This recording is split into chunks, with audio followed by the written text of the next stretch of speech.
Assalamualaikum warahmatullahi wabarakatuh. Perkenalkan semua, nama saya Yoni Anugrah Ngaji Wijayanto dengan NIM 104042400 Jadi saya di sini ingin menyampaikan tentang lembaga teknologi dan keuangan.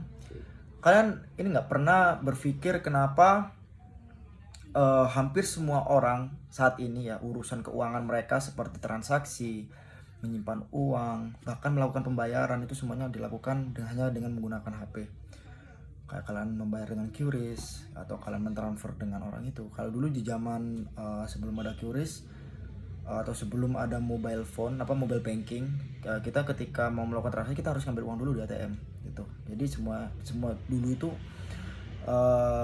sedikit complicated, sedikit rumit dibanding zaman sekarang, terutama di generasi saya, generasi Z ya, yang mana sebagian besar orang melakukan transaksi semuanya menggunakan HP. Nah, di vlog kali ini saya ingin membahas tentang pentingnya belajar lembaga keuangan dan teknologi keuangan baik secara konvensional maupun digital buat perencanaan finansial, investasi pribadi maupun bisnis. Jadi jangan di skip. Nah, jadi yang pertama kita mulai dari lembaga keuangan konvensional dulu ya. Lembaga keuangan seperti bank, koperasi, perusahaan asuransi, dan pasar modal.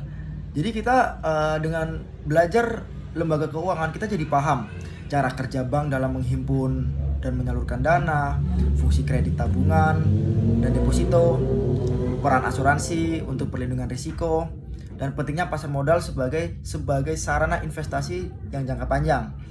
Ini penting banget menurutku karena terutama untuk kita yang ingin punya keuangan yang sehat ya dan terencana.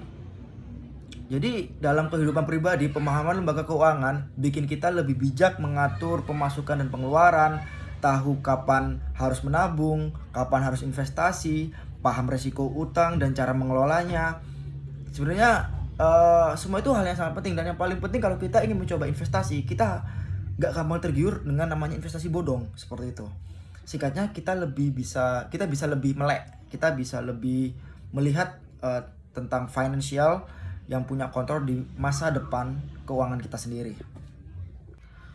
Peran teknologi keuangan digital.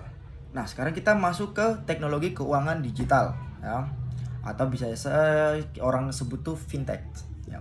Fintech ini seperti e-wallet, mobile banking, aplikasi investasi, atau kalian bisa bilang seperti kayak Bitstock atau semacamnya itu. Intinya semua lembaga keuangan yang bersifat digital. Nah, dengan teknologi keuangan digital ini kita bisa menjangkau banyak sekali efisiensi, seperti transaksi lebih cepat dan efisien, investasi bisa dimulai dengan modal yang kecil, semua keuangan bisa dipantau real time, dan akses ke layanan keuangan jauh lebih luas.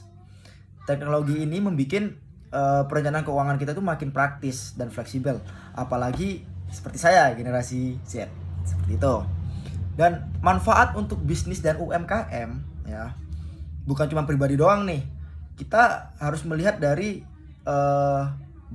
beberapa manfaat untuk pribadi, bisnis dan UMKM. Jadi pelaku usaha itu yang paham tentang lembaga keuangan, dia itu bisa mengelola arus kas mereka dengan lebih rapi, dengan lebih terstruktur dan lebih sistematis, dan bisa menggunakan pembayar digital. Jadi orang nggak perlu lagi untuk menghimpun banyak cash di dompet mereka seperti itu. Sekali lagi kembali ke efisiensi. Selanjutnya mengakses pembiayaan usaha secara legal. Kemudian menyusun strategi investasi bisnis jangka panjang. Semua itu menjadi fondasi penting dalam pengambilan keputusan bisnis yang sehat dan berkelanjutan. Itu. Jadi kesimpulannya,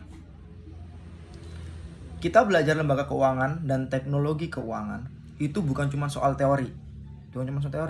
Kita harus paham tentang esensi dan praktisinya. Jadi kita bisa mengetahui tentang cara mengatur uang pribadi kita, merencanakan investasi, mengembangkan bisnis, menghadapi tantangan ekonomi di masa depan. Jadi kita udah prepare dari awal kalau kita bisa melihat tentang investasi. Seperti itu. Apalagi di era digital sekarang, literasi keuangan itu adalah kunci kesuksesan, kunci suatu sustainable financing. Gitu. Oh ya, ini satu lagi untuk masukan atau kritik kepada Bapak dosen pengampu mata kuliah Lembaga Teknologi dan Keuangan, Bapak Irmansyah Ihsanul Kamil. Sebenarnya beliau ini salah satu my favorite dosen. Jujur saya nggak menjilat atau apapun, tapi jujur saya suka dengan pendekatan beliau, saya suka dengan insightful dari beliau. Dan untuk apa yang beliau sampaikan, dari saya pribadi saya tidak ada kritik, saya tidak ada hal yang perlu dikritik ya. Tapi untuk masukan secara pribadi, kalau menurut saya mungkin Pak Ihsanul Kamil atau Pak Erik,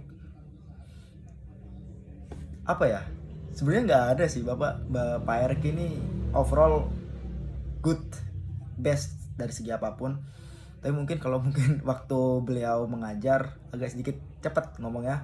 Nah, ya itu it's not a big deal, itu bisa ya disesuaikan seperti itu. Cuman overall the best, tidak ada kritik dan tidak ada masukan yang terlebih dari saya.